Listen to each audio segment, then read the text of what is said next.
We're going to move now to the UK, where the main legal challenge over Brexit kicked off in a London courtroom today as pressure mounts over how the country and their withdrawal from the European Union will be carried out, and whether Parliament will get a vote on the Brexit deal and whether it's at all required. To answer these questions, we're joined live via Skype by our London correspondent, Jonathan Sacerdoti. Good evening. Good evening. So, Jonathan, will Parliament get to vote on the government's plans for how the UK leaves the EU? Well, that's the important thing that's being discussed now in the High Court, because the government had not planned to let Parliament have a vote on this, and they planned to use something called the royal prerogative, which is a leftover from when Britain was actually ruled by its monarchy.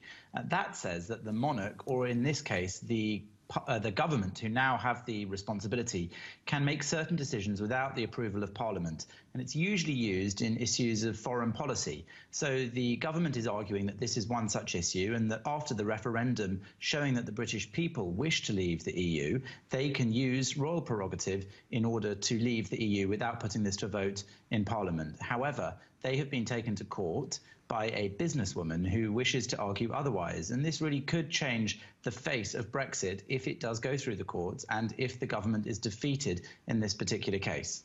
Do you expect there will be a further debate before Article 50 is triggered?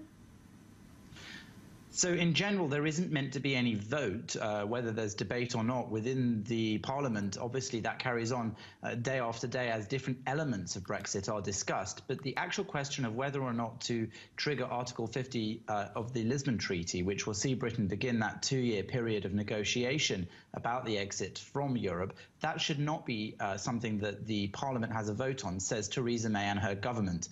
This case, of course, will decide whether or not that's to happen. And if, of course, they do win and Theresa May is forced to put this to a parliamentary vote, we could then see the very peculiar situation that the government will take this to the European courts, and we'll see the British government in the European courts arguing for the right to leave the European Union without the say of the British Parliament. A very peculiar state of affairs, you could say.